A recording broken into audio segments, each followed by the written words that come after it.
What is up, everybody? I'm NoLuxGiven here with your afternoon snap, and today we're going to take a look at Peak Mr. Negative. Not games that actually feature Peak, but just games that make really great use of Mr. Negative, which is still kind of on theme for today. And part of the reason that I think that this deck is such a great choice to play today is it's obviously really great with Peak as the featured location, but it's also just a deck that I would recommend regardless. And we have some pretty nice locations without the Peak this game, with Cloning Vats into Gamma Lab to drop our Mr. Negative. However, my opponent gets to play a Brood there to grab 3 Hulks for themselves, so they're not doing too bad either.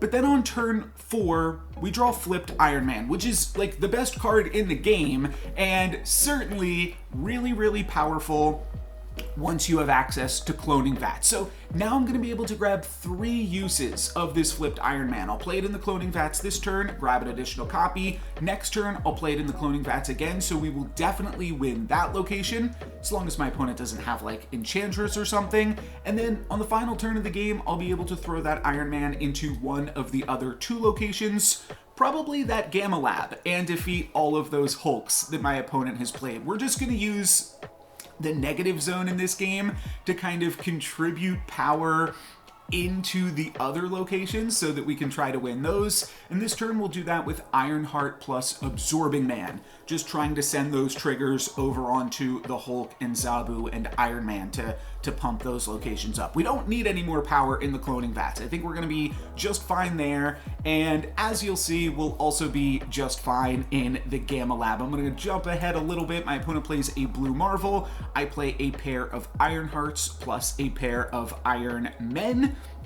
That'll return to my hand, and then on this final turn of the game, we're currently losing by 21 power in the Gamma Lab, but just playing Iron Man there is so much power. That puts us up to 23 and then 46, but we can also add 7 more power there this turn with a White Tiger, which is 14 more power. So what's that? 60? It's a lot. I'll play the White Tiger in the Cloning Vats and then Gambit over in Negative Zone, which again, that's going to contribute power to the other locations while making sure our Tiger goes to the Gamma Lab.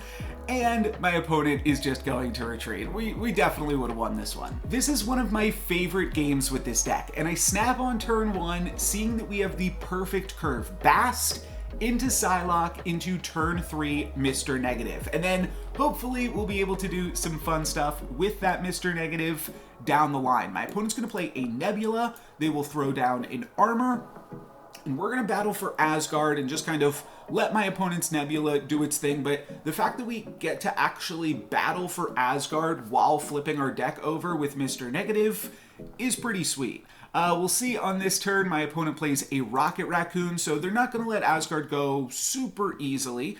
We will have to play another card into Asgard on this final turn, and Wolfsbane isn't horrible to do so. The fact that we would then get to pick up 2 additional cards from our deck, 2 additional flipped cards with Mr. Negative, should mean that we are able to take the game with this additional draw. So I'm going to drop the Wolfsbane here, and my opponent snaps on turn 4. Take a guess if you think you might know what's coming. It's a pretty nice play for my opponent here. Spider-Man into Avengers Compound. So they've given up on Asgard. They're going to let me draw 2 cards, but I only get to play my cards on turn 6, which is actually fine because we're playing a Mr. Negative deck, but it's a little bit tricky because on turn 5, they also have full access to Avengers Compound, which probably means they're going to lock me out of that location completely with Professor X, as we will see right here. So now I've got to win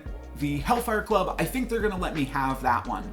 The important thing here really is that I actually need to make sure I maintain my lead in Asgard. So I'm going to play Wong, I'm going to Mystique my Wong, and then I'm going to Ironheart and hope that as many of those triggers as possible go over into Asgard, and Iron Man should be able to win the Hellfire Club. We just have to beat this Magneto. Let's see. Can we do it? We're going to have a bunch of Ironheart triggers here. We're definitely going to be able to do it, which is why I thought this game was so sweet. We didn't play for 2 turns. We had the optimal curve on turns 1, 2, and 3, and then we just didn't really play turns 4, 5, and 6. Well, turn 4 we played, but it almost hurt us because we locked ourselves out of Asgard, but we're still going to be able to play enough power on the final turn to grab the win. Let's finish this video off with one more fun one. I wouldn't say that this one is peak Mr. Negative, but it's still a really fun game. We don't have the optimal draw, and the locations are a little bit weird. We don't have the turn 2 ramp into the turn 3 Mr. Negative, so we'll just have to settle for a turn 4 Mr. Negative. But Central Park is both a good and a bad location. It pumps up Wolfsbane here, and the squirrels give you something to throw your Ironheart triggers onto. But those squirrels also eat up Gambit triggers, which is not so great. The other locations we have are Nowhere, which also stops all of the on-reveal abilities in this deck, but then we have Onslaught Citadel, which is one of the most fantastic locations for this deck. So I'll take 2 weird locations and 1 really, really good one, because we'll be able to Wong Mystique there and just grab a bunch of on-reveal effects. My opponent doesn't play their Cosmo to Onslaught Citadel because they are also playing their own on-reveal effects. They've got Drax. We're going to see this turn, they have Gamora. I was a little bit afraid with Daredevil playing a Wong into Daredevil because there's ways that your opponent can stop Wong, but my opponent's already played out their Cosmo, so I feel like this Wong is probably pretty decent. And then next turn we'll be able to drop Mystique, Gambit, Ironheart in some combination and do some really nice stuff to finish this game off with. So that should be sweet. And on the final turn, we draw that flipped over Iron Man. But this is a trap. We don't want to play the flipped Iron Man into Onslaught Citadel. It's actually going to be good enough in Nowhere. This will be 14 power in Nowhere, though we could also just throw the Ironheart into Nowhere, and then that is 19 or 18 power rather, 9 power doubled up from the Iron Man. We won't get the Ironheart on reveal, but we will get a bunch of Gambit on reveal. So that's what I'm gonna go for. We're making this one a Gambit game, and even through the squirrels, I think Onslaught Citadel with Wong, Mystique, Gambit, we're gonna have enough triggers here to blow up almost everything. So that's why I thought this was still a really, really fun game here. We're gonna see that Gambit blows up my opponent's Gamora, which means I've already won the game, and then we're actually gonna blow up everything that my opponent has played. We're gonna get through all of these squirrels. The only thing we are gonna leave on the board is a single Zabu. Everything else is gonna get destroyed, and that is gonna be a win. That's gonna be it for me today. Thank you guys very much for watching. I'm No Luxgiven. Peace.